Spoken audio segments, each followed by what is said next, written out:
All right, guys, let's see what's. Hey, okay. He got it. Oh, he got it out, guys. He got it out already. Told y'all it wouldn't be that hard. Because there was no heads on it. These are fairly, very easy to remove. If it didn't have any head in it. If it didn't have heads on it. Okay. Yeah, this. Oh, so guys. This likely what came. Guys, that's why we have a recall on these guides. You get a whole new guide and timing chain.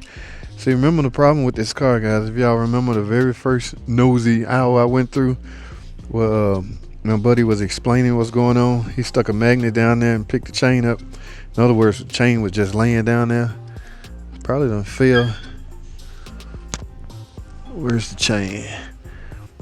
It's probably in the oil pan, okay? Because if it break, it's just gonna fall down. So once that happened, you have no choice but to kiss a valve. So, God, man, it's such the smallest thing could. Look at that. The smallest thing could ruin a brand, guys. Little stuff like this, very, very important. But when it breaks, this it could end up catastrophic, guys. So even little things like this is plastic. Needs to be reinforced and need to be held to a higher standard, guy, because it can ruin your image and your brand. There, the guy just come apart. I've done a couple of P01 recall. In fact, watch this video right here where I talk about that recall. You simply get a new tensioner, a new guide, and a new timing chain to prevent stuff like this. And I don't even think the recall apply to this car.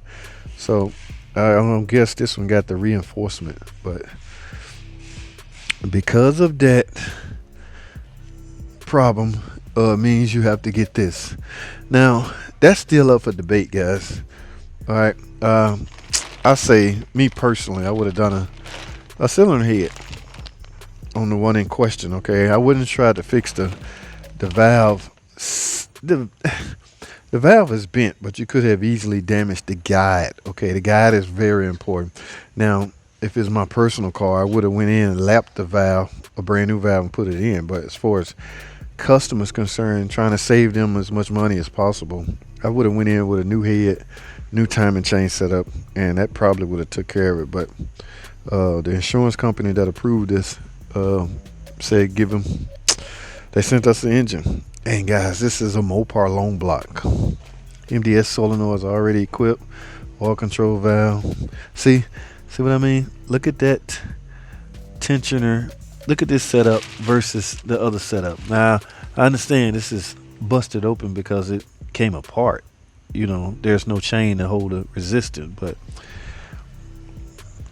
these are updated parts I want to say. Let's go back over here and take a look.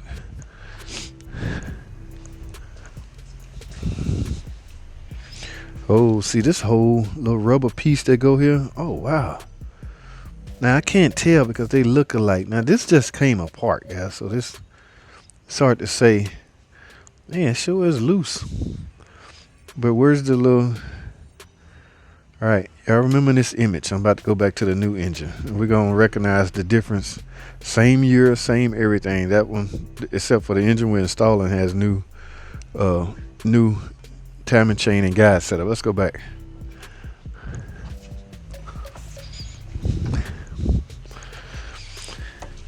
Okay, y'all recognize anything different? Like I pointed out, the plastic piece on the guide is missing, but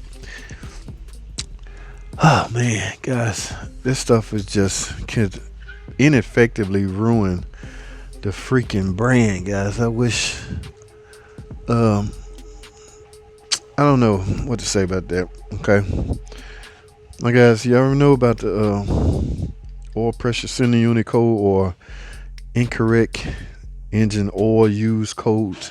Like I said, all that stuff is measured by or a temperature sensor and an oil pressure sensor. Okay, I want to say this one tells the computer how much pressure, because if you want to do this manually, guys, just simply remove this and stick your oil pressure gauge in this port. Okay, this one have to do with measuring the temperature of the oil. That's also crucial. That's how these two can do some calculations and some math and add up and can basically snitch on you and tell you if the wrong viscosity of oil is being used. All right. Yes, guys, that's a telltale sign. The temperature of the oil as opposed to the pressure can pretty much you can pretty much determine if the wrong oil is used.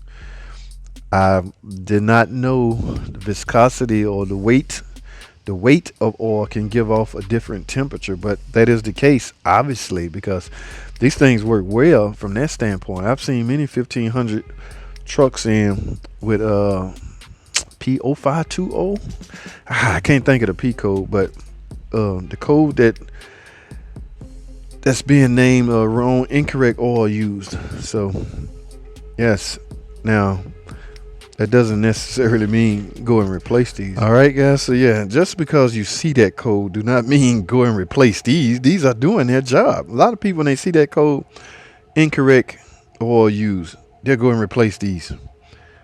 Why? They're doing their job. Now, I've seen these defective as far as oil sending unit code or voltage codes like that. And there is a test, guys. These, when you replace these, you really don't have to do them both, but because they're so close to each other, nobody want to take that risk. We just do them both. All right, I'm guilty of that myself. I do not want to take put this one on, then the car come back and find out that this one is bad or whatever. So I just tend to do them both. All right, good old Hemi, guys. It's just accessories that's giving us a bad image. Physical engine itself.